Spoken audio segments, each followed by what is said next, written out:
It might not look like it, but I've been training for 7 years now, and I'm not as big as I could have been because I wasted a lot of years not making great progress with my physique because of stupid mistakes that I made. If you are in the first couple of years of your training, you've built your beginner gains, your physique has stopped progressing, this video is for you. I'm going to warn you of all of the mistakes that I made that stopped my physique in its tracks and show you how to avoid them. There are 6 major mistakes we're going through. Mistake number 1, copying the pros. Just like the government and the COVID vaccine, I took a one-size-fits-all approach to what exercises are going to be most effective. I copied all the exercises that I saw my favorite fitness influencers and big people in the gym were doing. They looked how I wanted to look. But in reality, there are no magic exercises that are effective for everyone. And what the pros are doing is only what's most effective for them. They found what works for them, and so you need to find what exercises work for you. That means exercises where you can feel the target muscle working, don't bring you massive amounts of fatigue, and don't hurt your connective tissues. For example, if you're doing bench press because you saw Arnold doing it and you want a big chest like his, that's the dream. But after doing it, you don't really feel your chest pumping, connective tissues hurt, you've got lots and lots of fatigue from it. Well, you should probably swap it for something else. Perhaps you go and do dumbbell bench press and everything feels awesome. Well, stick with that. Mistake number 2, stop training to failure all the time. Oh boy. So early on, not only was I doing exercises that didn't really feel great for myself, but I was pushing them to complete failure. I was exhausting myself on them. It's like filling a car with the wrong petrol and then revving it all the way to the red zone. You're not going to get anywhere. And I think there's this toxic all or nothing approach to training in the gym these days, that you need to go all out on exercises or you're not going to get results. It's just stupid. It's false.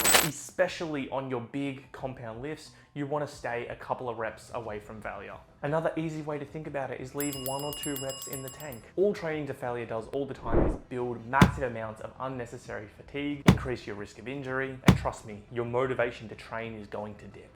In saying that, training to failure can be a muscle building technique that we utilize, but it's most effective on isolation exercises. Curls, tricep pushdowns, lateral raises. Worst thing that can happen to you if you fail a squat, the bar crushes you, you die. Worst thing that can happen if you fail a bicep curl, you drop the weight, stub your toe. Mistake 3, trying to clean bulk by eating 100% clean. When I first started looking at building muscle tissue, I believed the only way to do that without gaining fat was to eat 100% clean, aka the clean bulk. I actually told myself, if it doesn't come from an animal or the ground, I'm not eating it. Now, the reality of this, when it comes down to it, the difference between a clean and a dirty bulk is the calorie surplus that you put yourself in, not the source of those calories themselves. And actually, by eating 100% clean, I was struggling to get calories in. On top of that, never eating dirty foods led to a really unhealthy relationship with food. So how should you go about clean bulking? When looking at your caloric intake, keep it within 10 to 15% of your maintenance calories. You don't need to be having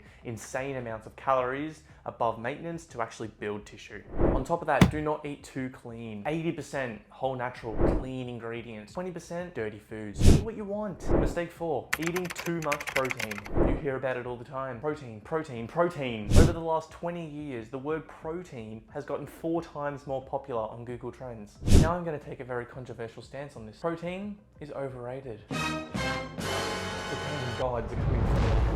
I was eating close to 300 grams of protein a day. Boy, do I not miss the protein farts. Yes, there's really no negative to going above your minimum requirement for protein, or is there? The main issue I see with overshooting your protein too much is the fact that you're leaving less calories for your body's carbs and fats, its main sources of energy. If you're looking to get in the gym, push your performance, and build as much muscle as possible, wouldn't you want to make sure you're fueling your body right? Keep your protein intake between 1.6 and 3.2 grams per kilo of body weight. Mistake 5, focusing on the results and not the process. I remember looking at others in the gym and social media. I'm putting in all the effort. I've been training hard for years now. Why don't I look like them? Because little Izzy didn't understand that building a physique takes years. Another great way to think about this is the ice cube effect.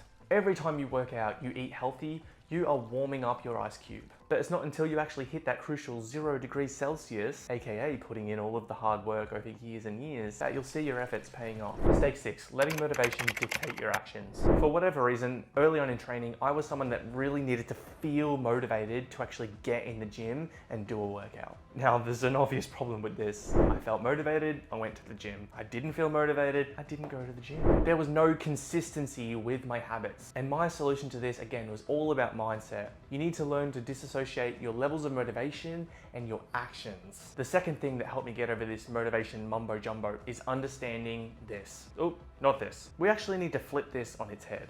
Taking action leads to results, which leads to more motivation. Rinse and repeat. So if you want to fast track your physique by avoiding the mistakes that I made, you need to stop copying the pros. Stop training to failure all the time. Stick to the 80-20 rule. Don't overshoot your protein target. Focus on the process and not the result. Disassociate motivation and action. And there we have it. Now you guys have all the advice that I wish I had years ago. But that's not all. If you guys really want to take your physique to the next level, there's one more thing you need to be doing. And that's what I'm going to be going over in the video right over here.